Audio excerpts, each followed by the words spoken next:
Hello guys, welcome to another video in my channel. अभी हम जिस मैच के बारे में बात करने वाले हैं वो है आज का मोमेंटम वर्ल्ड कप का मैच, जो कि होने जा रहा है डॉल्फिन्स और कोबरास के बीच में। तो ये है पहला सेमीफाइनल टूर्नामेंट। अभी तो शुरू ही हुआ था, अब ख़त्म भी होने को है। जैसा मैंने पहले ही बताया था कि वो एक्साइटमेंट इस बार नहीं रहेगी। तो जो भी हो, जो भी है, जैसा भी है, हमें तो इसी के साथ चलना है। तो आज है पहला सेमीफाइनल, कल दूसरा सेमीफाइनल होगा और शायद मतलब 2 दिन बाद फाइनल हो जाएगा।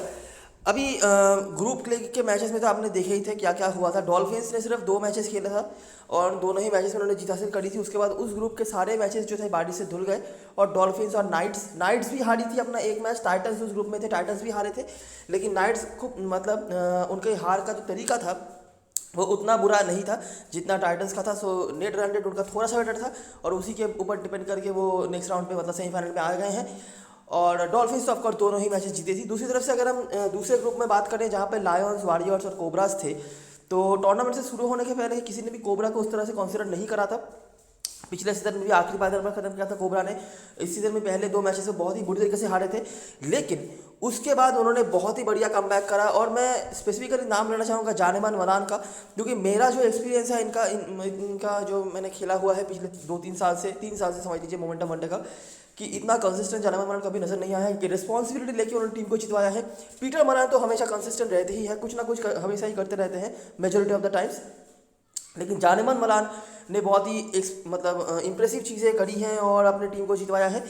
तो देखते हैं हमें कि क्या क्या चीज़ें मिलता है। ये फिक्सचर अभी तक हुआ नहीं है, तो काफ़ी सारी नई चीज़ें हैं, बतानी पड़ेंगी। ग्राउंड के बारे में कुछ नया नहीं होगा, ग्राउंड तो वही है, सब कुछ आपको पता चल ही गया होगा, लेकिन इस फिक्सचर के बारे में काफ़ी सारी चीज़ें होंगी जो अभी बताना ज़रूरी है। आखिरी 5 मैचों की बात करें तो डॉल्फिन्स आपको 3-2 से आगे होते हुए दिख जाएगी। डायरेक्टली आ जाते हैं और यहाँ पर ज़्यादा हिस्ट्री की बातें नहीं करके देखते हैं जब ये दोनों टीमें आमने सामने होती हैं तो क्या होता है। ये है one of the rarest fixture जहाँ पे हमें ज़्यादा स्कोर्स देखने को नहीं मिलते हैं। ठीक है, मतलब बॉलर डोमिनेशन यहाँ पे हमें मेजॉरिटी ऑफ द टाइम्स देखने को मिला है। तो वैसे ही मैं कहना चाहता हूँ कि लो स्कोरिंग मैचेस हुए हैं, तो देखते रहो। मैं क्या कहना चाहता हूँ, बहुत ही कुछ इंटरेस्टिंग प्लेयर्स हैं जिनके बारे में मैं यहाँ पर कुछ बताना चाहूँगा, जिनके यहाँ पर रिकॉर्ड्स अगर आप देखेंगे उतने खास कुछ नहीं है, तो देखते रहो। ये है पहला मैच जो हुआ था 2 साल पहले। डॉल्फिन्स 230 पर निपट गई और कोबरा से वो चेज भी नहीं हुआ। ठीक है, यहाँ पर एक बड़ा स्कोर किया था एरवी ने। बाकी अगर आप देखेंगे तो बॉलर्स यहाँ पे 2-3 विकेट, दूसरे इनिंग्स में भी 3 विकेट ऐसा रहा है। कोबरा की तरफ से नीचे से डेन पाइड और डेन पीटरसन जो थे, इन्होंने कुछ रन बनाए, नहीं तो शायद 150 रन भी नहीं पहुंचते। अच्छा, नेक्स्ट मैच यहाँ पर बना 276, बड़ा स्कोर यहाँ पर भी नहीं बना था। करंट स्क्वाड मेंबर्स में से जो हैं खाया जोंडो, एंडिल फेरुकबायो, सेन्यूरन मुथुसामी, और यहाँ पर बॉलरों में से आप देख सकते हैं किसी न किसी के बंचेस में विकेट रहे हैं। कोबरा फिर से चेज नहीं कर पाई। इस बार फेरुकबायो के 4 विकेट भी रहे हैं। सामने वाली टीम से सिर्फ जानेमान मलान करंट स्क्वाड मेंबर्स में से, और इन्होंने रन बनाया था। थर्ड मैच ये ओवर छोटा हो गया था, लेकिन रन्स मतलब यहाँ पर ठीक ठाक लेकिन बने थे, लेकिन ओवर क्योंकि छोटा हो गया था तो मतलब 220-30 के ऊपर यहाँ पर भी नहीं गया था। तो 28 ओवर का मैच हुए थे। साढ़े देर भी यहाँ पे काफ़ी अच्छा करते थे, तो उनके यहाँ पे नाम है। साथ में ये कुछ पैरसन वगैरह हैं जिन्होंने विकेट निकाले। कोबरा ने चेस कर लिया, जो लीड किया था जानेमान मलान ने। ठीक है, जानेमान मलान एज इट्स बेट्स, जहाँ पर वो चलते हैं, जैसे मैं हमेशा कहता हूँ, यही यहाँ पे हो गया और जानेमान मलान ने अकेले ही सब कुछ तबाह कर दिया। अगला मैच, सेकेंड लास्ट मैच, ये हुआ था थोड़ा सा हाई स्कोरिंग एनकाउंटर। कोबरा ने यहाँ पर जीत हासिल करा था, 320 रन बनाए थे, और ये एक लौता फिक्सचर है जहाँ पर आपको पीटर मलान का नाम दिख रहा है। पीटर मलान जनरली हर फिक्सचर में ही इनके अच्छे रिकॉर्ड्स होते हैं।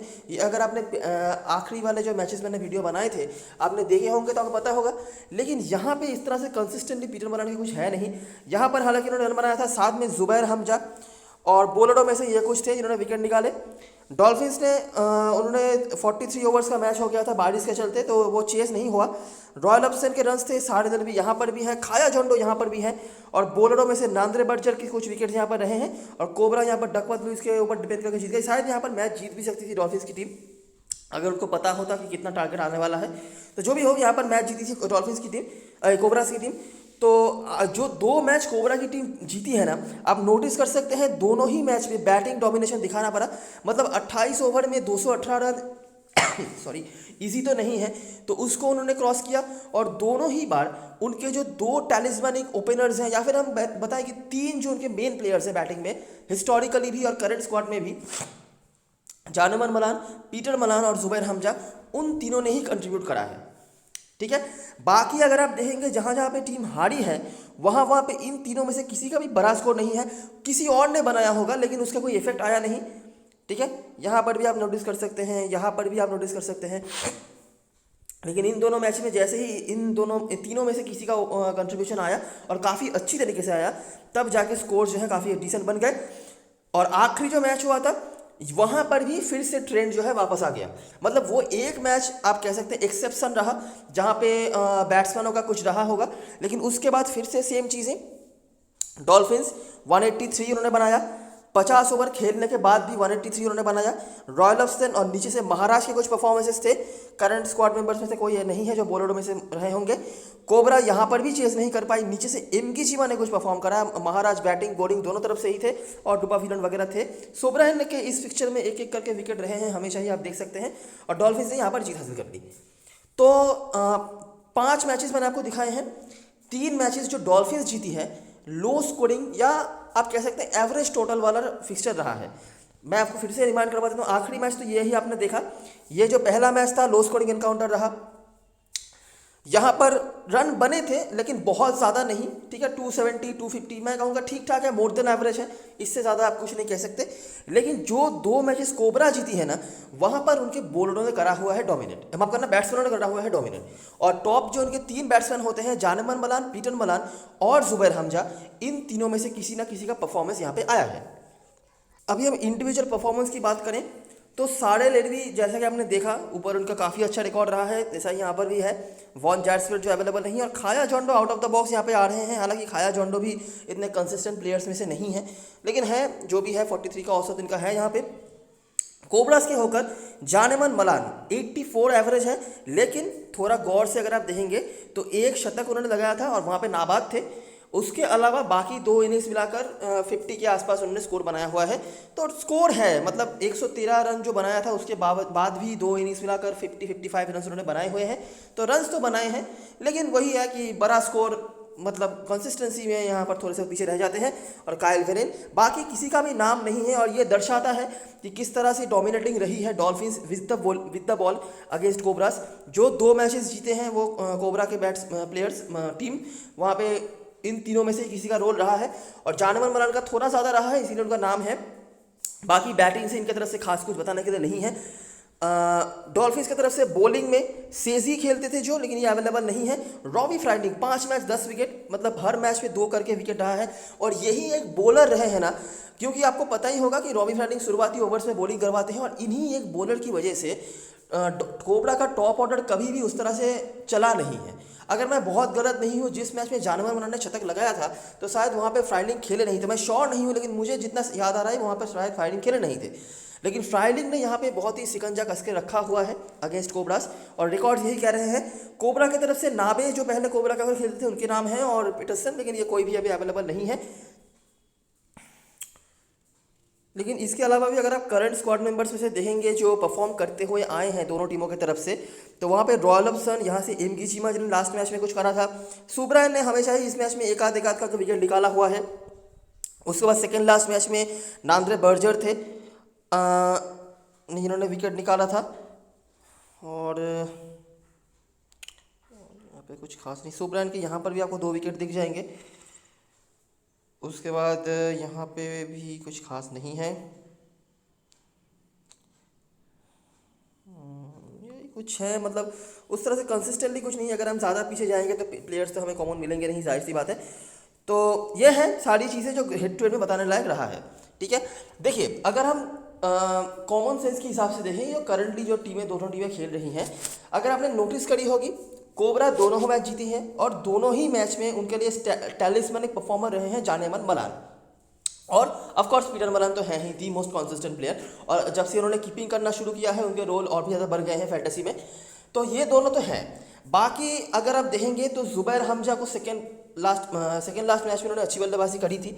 आखिरी मैच पर बल्लेबाजी करने का मौका नहीं मिला, उसके पहले तक वो उतने अच्छे फॉर्म पे नज़र नहीं आ रहे थे।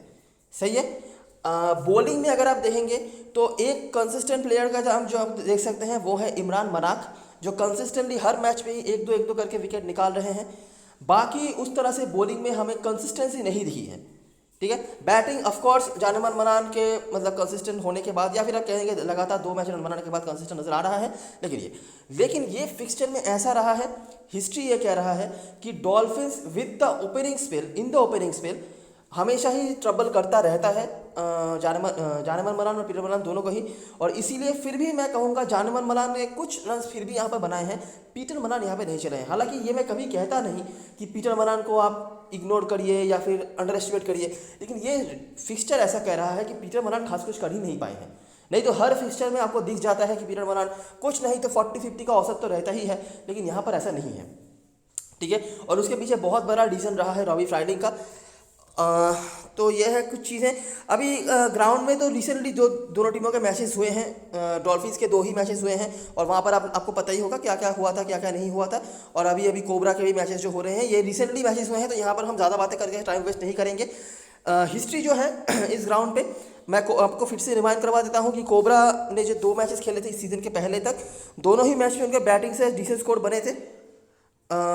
यहाँ पर पहले बैटिंग करके उन्होंने बनाया था 304, जहाँ पर पीटर मलान, जुबैर हमजा, जोनो बर्ड हालांकि इनको 2 ही बार बैटिंग करने का मौका मिला है और दोनों ही बार इन्होंने अच्छा बैटिंग करके रखा हुआ है।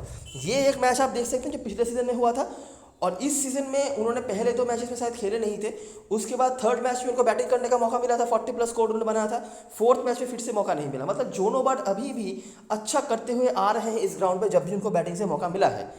बात थोड़ी बहुत बॉलिंग तो करवा ही देते हैं, और यहाँ से बॉलिंग में आपको क्लाइनवेल वगैरह कुछ दिख जाएंगे जो कि अवेलेबल नहीं है। और दूसरा जो मैच था यहाँ पर भी कोबरा का बैटिंग सही हुआ था। ठीक है, हालांकि इस सीज़न में भी आप देख ही सकते हैं कोबरा का बैटिंग जो हुआ है, मतलब जितने पॉजिटिव उनके आए हैं वो बैटिंग से ही आए हैं, ना कि बॉलिंग से। और डॉल्फिन्स की तरफ से अगर हम हिस्ट्री की बात करें तो 2017 में जो एक मैच हुआ था वहाँ पर फेलुक भाई थे, फ्राइलिंग थे, मुतुसामी फेलुक भाई बॉलिंग से भी।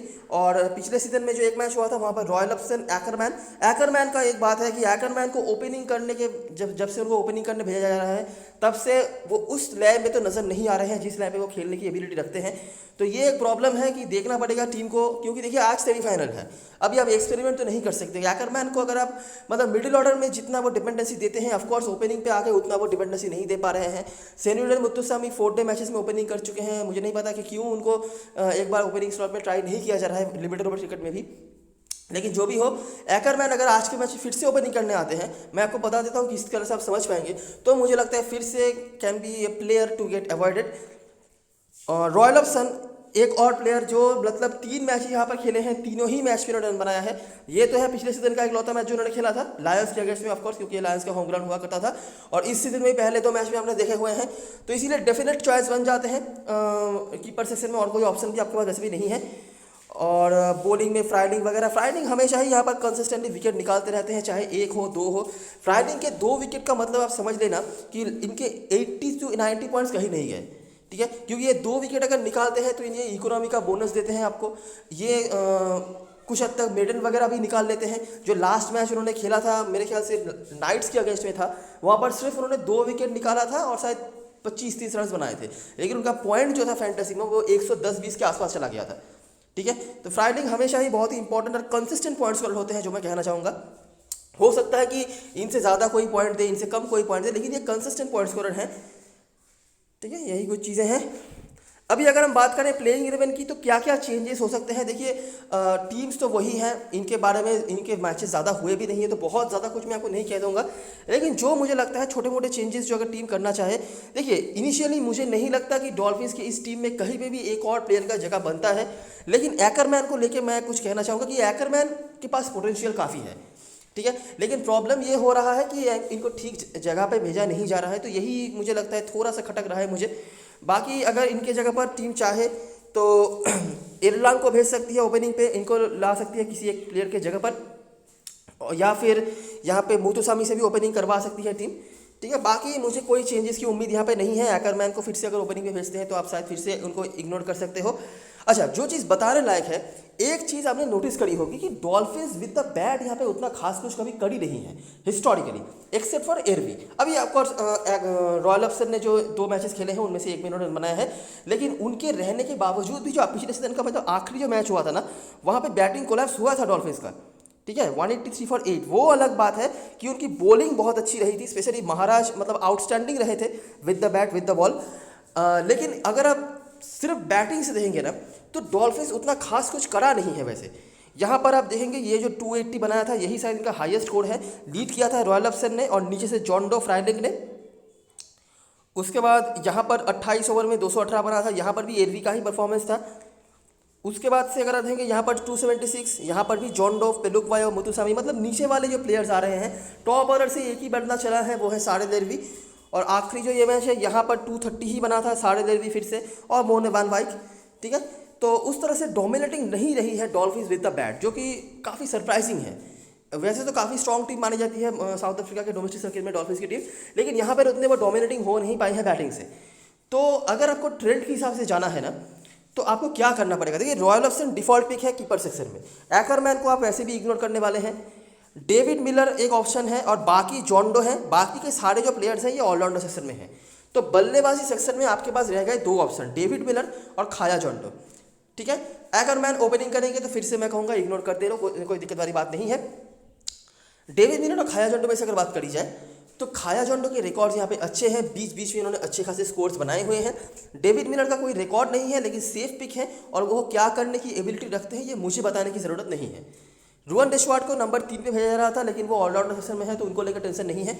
ऑलराउंडर सेक्शन में आपके पास जो ऑप्शंस हैं डॉल्फिन्स की तरफ से, चारों के चारों ही मेरे लिए बहुत ही अच्छे ऑप्शन है। इवन सुब्रायन का भी आपने देखा है कि इस फिक्सचर में वो 1-2 करके विकेट निकाल रहे हैं, ठीक है। मैं इनिशियली जिन प्लेयर्स को रखना चाहूँगा, सबसे पहले तो रॉबी फ्राइडिंग, ठीक है, क्योंकि एक तो ये फिक्सचर लो स्कोरिंग रहा है, दूसरी बात कि यहाँ पे नीचे तक हमें बैटिंग ले जानी पड़ रही है, तो रॉबी फ्राइडिंग के पास बैटिंग भी आ जानी है और बॉलिंग से इनके रिकॉर्ड ताबड़तोड़ है। इस राउंड पे भी उन्होंने हमेशा विकेट निकाला हुआ है, तो रॉबी फ्राइडिंग मेरे लिए पहले चॉइस होंगे ऑलराउंडर सेक्शन में डॉल्फिन्स की तरफ से। उसके बाद एंडिले फेलुकबायो, ठीक है, आखिरी जो मैच उन्होंने खेला था वहाँ पर भी काफ़ी अच्छा करा हुआ था, लिमिटेड क्रिकेट में हमेशा ही टेकेबल प्लेयर हैं ये। उसके बाद रुवन डेशवार्ट, ठीक है, नंबर 3 पे। नंबर 4 पे अगर आपको डॉल्फिन्स के ही चारों ऑलराउंडर्स लेने हैं, या फिर अगर आप किसी ऐसे साइड पे खेल रहे हो जहाँ पर इन ऑलराउंडर सिलेक्शन को लेके कोई रेस्ट्रिक्शन नहीं है, तब शायद मैं प्रेनालिन सुब्रायन के साथ जाऊँ ओवर मुतुसामी। क्यों जाऊँ? क्योंकि प्रेनालिन सुब्रायन यहाँ पे पूरा बॉलिंग करवाएंगे और इनके बॉलिंग पे रिकॉर्ड्स काफ़ी अच्छे हैं। ऑफकोर्स बैटिंग और बॉलिंग दोनों तरफ से अगर आप खूनने की कोशिश करेंगे तो मुतुसामी का नाम ही आएगा। अगर आप स्मॉल लीग देख रहे हो तो मुतुसामी को ही शायद आप प्रायोरिटी देंगे, लेकिन अगर बड़ी लीग में मुझे लगता है सुब्रायन को आज के मैच में आप एक ट्राई ज़रूर कर सकते हैं, ठीक है। ड्रीम 11 पे मैं मानता हूँ प्रॉब्लम हो सकता है। मैं कह रहा हूँ ऐसे किसी साइड पे जहाँ पे आपके पास कोई रिस्ट्रिक्शन नहीं है, जहाँ पर उसकी चारों ही ऑलराउंडर्स लेने पड़ेंगे, या फिर अगर आप बड़ी लीग खेल रहे हो वहाँ पे सुब्रायन यहाँ पे हमेशा ही कुछ ना कुछ करते रहते हैं। और अकॉर्डिंग टू ट्रेंड डॉल्फिन्स का बैटिंग अच्छा नहीं हुआ है, तो नीचे तक बैटिंग भी आनी है। 10-20 रन ही बना देंगे अगर, तो भी आपके लिए काफ़ी फायदा हो सकता है अगर वहाँ से 2 विकेट और निकाल देते हैं तो। बाकी बॉलरों में से बात करें तो केविन मुंगडू ने फर्स्ट मैच में विकेट निकाला था टाइटंस के अगेंस्ट में, सेकंड मैच में उतना खास कुछ कर नहीं पाए थे। अगर आप ट्राइड एंड ट्रस्टेड वाले प्लेयर्स की बात करेंगे तो Ottneil Baartman tried and trusted है, नाइट्स के होकर उन्होंने काफ़ी अच्छा बॉलिंग करा हुआ था पिछले सीजन में। देखना होगा और कुछ प्लेयर को खिलाती है या नहीं। कीथ जज्जर मेरे लिए बहुत इंपॉर्टेंट प्लेयर हुआ कर रहे हैं, लेकिन खिलाया नहीं गया था पहले 2 मैच में। मुझे नहीं लगता आज के मैच में भी टीम खिलाएगी। अगर खिलाते हैं तो मैं शायद इन दोनों के ऊपर इनको प्रायोरिटी दूँ पेसरों में से। कोबरास की तरफ से बात करें तो मुझे नहीं लगता कि इतने मैचेस हो जाने के बाद आपको कोई ज़्यादा डाउट होगा इनकी टीम के बारे में। तो पीटर मलान, जानमन मलान ओपनिंग पे आएंगे, लेकिन रिकॉर्ड्स की अगर आप मानेंगे तो पीटर मलान यहाँ पे नहीं कर पाए हैं कोई खास कुछ, लेकिन मुझे लगता है आज के मैच में स्मॉल लीग में इनको मैनेज करने में कोई दिक्कत नहीं होगी आपको, ठीक है। तीनों में से मिनिमम 2 को आप मैनेज कर ही सकते हैं, मतलब इन तीनों में से। टोनी डिजॉर्जी वैसे भी फॉर्म पे नजर नहीं आ रहे हैं, और जब ये टाइटंस के होकर खेलते थे तब भी इनके कुछ खास रिकॉर्ड्स थे नहीं डॉल्फिन्स के अगेंस्ट में। तो मुझे नहीं लगता कि स्मॉल लीग में आज के मैच में आप इनको मतलब रिस्क लेंगे तो ज़्यादा कोई फ़ायदा होगा। बड़ी लीग में आपकी मर्जी है, आप करो तो करो। तो पीटर मलान, जानमन मलान को मैं शायद फिर से अपनी टीम में रखूं, लेकिन अगर आप थोड़ा सा रिस्की टीम बनाना चाहते हो, अगर आपको दोनों में से एक को ड्रॉप करना पड़े, मैं तो पहले हमेशा ही कहता हूं जानमन मलान को ड्रॉप करिए, लेकिन क्या है कि रिकॉर्ड्स यहाँ पे उनके थोड़े से बेटर हैं अन्य फेसरों की तुलना में, कि कंसिस्टेंटली 20-25 रन तो उन्होंने बनाया ही हुआ है। पीटर मलन का फायदा ये होगा, अगर ये 10-15 रन भी बना देते हैं और जानवर मलन अगर 25 रन बना के आउट हो जाते हैं, तो पीटर मलन हो सकता है at the end of the match आपको ज़्यादा पॉइंट स्कोर करके दे जाएं, क्योंकि ये कीपिंग कर रहे हैं। ठीक है, तो अगर प्रॉब्लम नहीं हो दोनों को रख लो, और अगर दोनों में से एक को रखना हो, पहले मैं कहूँगा पीटर मलन। लेकिन हाँ, ये भी मैं कहूँगा बड़ी लीग में अगर आपको दोनों में से किसी एक को कैप्टन बनाना है तो पहले जानवर मलन। ठीक है, उसके बाद जुबैर हमजा का नाम भी है, लेकिन मैनेज कहाँ करेंगे आप ये देखना पड़ेगा। जोनो बर्ड ऑलराउंडर सेक्शन में मेरे लिए फिर से इंपॉर्टेंट होने चाहिए, क्योंकि अकॉर्डिंग टू ट्रेंड यहाँ पे 2 मैच जो कोबरा जीती है उसको छोड़ के कोबरा की बैटिंग हमेशा ही नीचे तक गई है, और जोनो बर्ड के रिकॉर्ड्स इस ग्राउंड पे हमेशा अच्छे रहे हैं जब भी उनको बैटिंग से मौका मिला है। लेकिन हाँ, अगर आप किसी टीम में जानवर मलन को कैप्टन बना रहे हो, या फिर जानवर मलन को कैप्टन, पीटर मलन को वाइस कैप्टन, ऐसा कुछ बना रहे हो, तो ऑफकोर्स जोनो बर्ड का रोल नहीं आने वाला है। उसके बाद जोंकर, ऑनके, नैकू, नांद्रे बर्जर जो लास्ट मैच उन्होंने खेला था विकेट निकाला था, इमरान मनाक, जियाद अब्राहम, जेड क्लर्क आखिरी मैच में खेले थे, लेकिन मुझे लगता है इनका भी बाहर जाने का टाइम आ चुका है। देखना होगा टीम क्या करती है, कॉर्बिन बॉश वगैरह कोई आ सकते हैं। और यहाँ पर बॉलिंग में से बात करी जाए तो जायद अब्राहम्स में हमेशा ही कहता हूँ फर्स्ट बॉलिंग भी आपके लिए इंपॉर्टेंस ज़्यादा है। सेकंड बॉलिंग पे अगर आपको लेना है दोनों में से एक को, तो नांद्रे बर्जर को। और कहना को बॉलिंग से इनका रोल ज़्यादा आ रहा है, लेकिन ये बैटिंग भी थोड़ी बहुत कर सकते हैं। प्रॉब्लम आपके लिए काफ़ी हद तक सॉल्व हो जाएगी, क्योंकि इनको अभी बॉलिंग सेक्शन में दे दिया गया है। और इमरान मनाक के बारे में एक चीज़ आपको कहना चाहूँगा। देखिए, इमरान मनाक अच्छा कर रहे हैं, इसमें कोई दौरा नहीं है। ठीक है, लेकिन मैं आपको एक प्रो टिप देता हूँ, है ना। डॉल्फिन्स की टीम जो है ये डरबन डिपेंडेंट टीम है। डरबन मतलब जहाँ पे स्पिनर्स बहुत ही डोमिनेट करते हैं या अच्छा करते हैं, और इनके टीम से हमेशा ही अच्छे स्पिनर्स उभर के भी आते हैं। ये आपको पता भी होगा, मैं पहले भी बता चुका हूँ जो मैचेस हमने कवर करे हुए हैं। केशव महाराज हो गए, मुत्तुसमी हो गए, सुब्रायन हो गए। तो डॉल्फिन्स के जो प्लेयर्स होते हैं ना, उनको ये स्पिन खेलने का एक्सपीरियंस काफ़ी ज़्यादा है। ठीक है, स्मॉल लीग में आपकी मर्जी है, लेना है रिस्क लो, नहीं लो मत, आपकी मर्जी। बड़ी लीग में इस पॉइंट को ध्यान में रखना कि हो सकता है कि आज मनाक, मैं ऐसा नहीं कह रहा कि वो कुछ बुरी गेंदबाजी करेंगे, लेकिन हो सकता है कि मनाक आज उतना इफेक्टिव नहीं हो अगेंस्ट डॉल्फिन्स की टीम। ठीक है, और ये मैं सिर्फ मनाक के लिए नहीं कह रहा हूँ, ये मेरा हिस्ट्री मैंने जितना मतलब खेला हुआ है 3 साल से, यहाँ पर मैंने देखा है कि डॉल्फिन्स के अगेंस्ट में ना कोई भी टीम का स्पिनर उतना डोमिनेट कर पाता नहीं है, लिमिटेड ओवर क्रिकेट में स्पेशली। ठीक है, तो इसीलिए मैं कहूँगा कि मनाक को, अगर आपके पास कोई बेटर ऑप्शन है तो मनाक को आप इग्नोर कर भी सकते हैं, ये आपके ऊपर है। अभी समराइजेशन पे आ जाते हैं। ठीक है, समराइजेशन पे ये है कि यहाँ पे बहुत ज़्यादा स्कोर्स बने नहीं हैं। ठीक है, एक मैच को छोड़कर, और एक मैच पे आपने देखा था 250-270 बना था, नहीं तो अपने यहाँ पे लो स्कोरिंग एनकाउंटर बनते भी देखे हैं, लो स्कोर्स को डिफेंड होते हुए भी देखा है। अच्छा, लेकिन बैट्समैनों ने यहाँ पे डोमिनेट करा हुआ है। स्पेशली आपने साढ़े लेरवी का देखा है तो टोटल 4 शतक बने हैं और मल्टीपल 80-90 इनिंग्स भी यहाँ पर आया है। तो इससे ये भी हम कह सकते हैं कि बैट्समैन ही होते हैं at the end of the match जो हाईएस्ट पॉइंट स्कोरर बनते हैं। ठीक है, मतलब जो भी होते हैं हाईएस्ट पॉइंट स्कोरर, उनका बैटिंग से कुछ होता है मेजॉरिटी ऑफ द टाइम्स। लेकिन आखिरी जो मैच आपने देखा था वहाँ पर Keshav Maharaj highest point scorer थे, जिन्होंने 50 रन्स और शायद 4 विकेट निकाला था। लेकिन क्या है कि क्योंकि लो स्कोरिंग एनकाउंटर्स बनते हैं तो एक आध बैट्समैन ही आपको दिखता है जो कुछ बड़ा कर रहा है, बाकी ओवरऑल डोमिनेशन की अगर बात करें तो बोरोडो का होता है। लेकिन इंडिविजुअल परफॉर्मेंस की अगर हम बात करें तो वहाँ पर बैट्समैन थोड़ा सा आगे चले जाते हैं। Strike bowlers often and up having excellent bowling figures. कुछ नाम आपने देखे हैं जैसे कि फ्राइलिंग, नाबे, यहाँ से टेन पैटरसन, नांद्रे बर्जर, ये कुछ बॉलर्स रहे हैं जिन्होंने हमेशा ही कुछ ना कुछ करा हुआ है। और हिस्ट्री ये कह रहा है कि कोबरा के जो दोनों ओपनर्स हैं, दोनों में से दोनों ही कभी एक साथ नहीं चले हैं, और एक ही मैच था जहाँ पे, मतलब 2 मैच था जहाँ पे दोनों में से कोई एक ओपनर चला है और वहाँ पर कोबरा ने जीत दर्ज करा हुआ है। ठीक है, और मेजोरिटी ऑफ द स्कोर जो है कोबरा के वो मिडिल ऑर्डर से ही आए हैं, जो इनके लिए एक प्रॉब्लम तो बनी ही है। लास्ट मैच जहाँ पे कोबरा ने जीत हासिल करा था, मतलब लास्ट जो 2 मैच कोबरा ने जीत हासिल करा था, उन दोनों ही मैचेस में हमने पूरे मैचेस होते हुए नहीं देखे थे, और दोनों ही मैच में एक जो फॉर्मेडेबल उनका ट्रायो है जैसे कि पीटर मलान, जानवर मलान और जुबैर हमजा, इन तीनों में से किसी एक ने या 2 ने परफॉर्म करा हुआ था। और लास्ट जो मैच डॉल्फिन्स जीती थी वही एक मैच था जहाँ पर उनके किसी स्ट्राइक बॉलर ने बंचेस में विकेट नहीं निकाला था। नहीं तो हमेशा ही, अगर आपने नोटिस करा होगा कि जब भी डॉल्फिन्स जीती है इनके किसी ना किसी स्ट्राइक बॉलर ने बंचेस में विकेट निकाला हुआ है। यहाँ पर डुपा विलन महाराज भी ओपनिंग बॉलिंग करने आते थे, बंचेस में विकेट डॉल्फिन्स जीती। यहाँ पर डॉल्फिन्स हार गई थी, तो यहाँ पर आप देख सकते हैं 2 विकेट लेने वाले ही हाईएस्ट विकेट टेकर्स थे। अच्छा, मुंगड़ू ने यहाँ पर जब आखिरी बार खेला था इन्होंने 2 विकेट निकाला था वैसे। ठीक है, अच्छा, उसके बाद यहाँ पर भी देखो डॉल्फिन्स की टीम हार गई, तो फिर से 2 ही विकेट हाईएस्ट, 3 विकेट किसी के नहीं रहे। फिर से यहाँ पर डॉल्फिन्स जीता तो पेहलू ग्वायो के 4 विकेट आ गए। डॉल्फिन्स जीता, फ्राइलिंग के 4 विकेट आ गए, 3 विकेट आ गए। ठीक है, तो यही है ट्रेंड। ठीक है, आई होप आपने समझ लिया होगा। अभी अगर कैप्टन वाइस कैप्टन चॉइस की बात करें तो डॉल्फिन्स के ऊपर ड्वेन डेशवार्ड, फेलुक ग्वायो के बीच में ही लोग ज़्यादा से ज़्यादा घूम रहे हैं। उसके बाद रॉयल ऑप्शनर मुतुसामी, लेकिन बहुत सारा रिस्क लेना है तो फ्राइलिंग, और बैट्समैनों में से आप खाया जोंडो को कंसिडर कर सकते हैं, और कुछ लोग शायद डेविड मिलर के साथ भी चाहें, लेकिन अगर आप रिकॉर्ड की मानेंगे तो खाया जोंडो बेटर रिकॉर्ड होल्डर है यहाँ पे।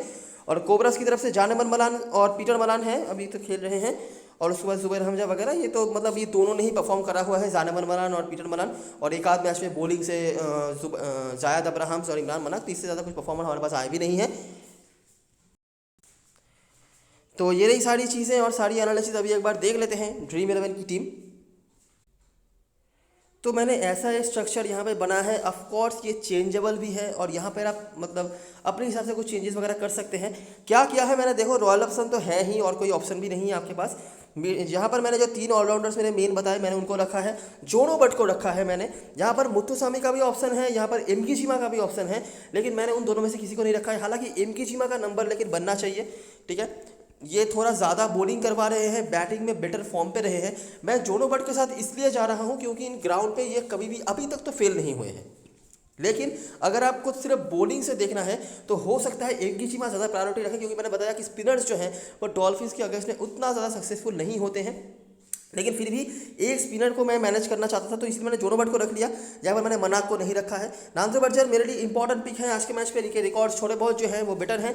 जायद अब्राहम्स को आप रखना, अगर ये पहले इनिंग से बॉलिंग करवाते हैं तो, अगर ये दूसरे इनिंग में बॉलिंग करवाने आते हैं तो जायद अब्राहम्स के जगह पर आपके पास जो ऑप्शन बचेंगे वो होंगे यहाँ से केरविन मुंगड़ू। ठीक है, डॉल्फिन्स की तरफ से, क्योंकि वो पहले इनिंग से बॉलिंग करवाएंगे तो ऑफ कोर्स ज़्यादा अपॉर्चुनिटीज़ होंगे इनके पास, डेथ ओवर में बॉलिंग वगैरह करवाएंगे क्योंकि। और यहाँ से ड्वेन डेशवार्ड, फेलुक ग्वायो, फ्राइलिंग मैंने बता दिया। और यहाँ से मैंने खाया जोंडो को रखा है, डेविड मिलर सेफ पिक होंगे, एकरमैन को भी काफ़ी लोग ले सकते हैं, लेकिन रिकॉर्ड्स के बेसिस पर ही मैं खाया जोंडो के साथ गया हूँ। और जैसा कि अब मैंने देखा है कि इतना अच्छा नहीं रहा है डॉल्फिन्स का बैटिंग इस फिक्चर में, तो इसीलिए मैंने किसी एक बैट्समैन को ज़्यादा प्रायोरिटी दी नहीं है। अगर आप चाहें तो यहाँ पर डेविड मिलर को रख सकते हैं। बड़ी लीग मतलब ऐसा किसी साइड में अगर आप खेल रहे हैं जहाँ पर आप मल्टीपल मतलब ऑलराउंडर्स ले सकते हैं, कोई रिस्ट्रिक्शन वगैरह नहीं है, वहाँ पर आप 5वां ऑलराउंडर भी ले लीजिएगा। ठीक है, सुब्रायन को मैंने यहाँ पर रखा है, आप देख सकते हैं, स्पेशली सेकंड इनिंग्स में मुझे लगता है इनकी प्रायोरिटी ज़्यादा बढ़ेगी।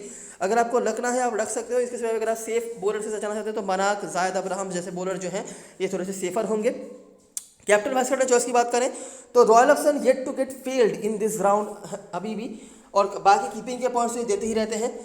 अभी भी इस ग्राउंड पे वो फेल नहीं हुए हैं, लेकिन इस फिक्चर में जो 2 मैच वो खेले हैं, एक में चले हैं एक में नहीं, मतलब दोनों ही मैच चले हैं, ऐसा नहीं है नहीं चले हैं, लेकिन थोड़ा कम रन बनाया है, यही है।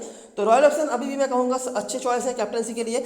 अगर आपको रिस्क लेना है ना तो रॉबी फ्राइलिंग के साथ ज़रूर एक बार ट्राई कर लेना। मैं हमेशा कहूँगा रॉबी फ्राइलिंग अगर 2 विकेट निकालते हैं तो 70 से 80 पॉइंट तो कहीं नहीं जाएंगे, ये पकड़ के चलो। ठीक है, इसके सिवाय भी आपके पास फेलुक ग्वायो का ऑप्शन है डॉल्फिन्स की तरफ से, और कोबरास की तरफ से तो आपको पता ही है जानेमन मलान। हो सकता है काफ़ी लोगों को कैप्टन वाइस कैप्टन बनाएगी, लेकिन जैसा मेरा ऑब्जर्वेशन मैं हमेशा कहता हूँ कि ये कभी भी उतने कंसिस्टेंट नहीं है। रिकॉर्ड्स भी हैं जो इस फिक्चर में बहुत ज़्यादा अच्छे नहीं है, लेकिन स्मॉल लीग में ड्रॉपेबल प्लेयर नहीं है, तो गलती से भी गलती करके इनको ड्रॉप मत कर लेना।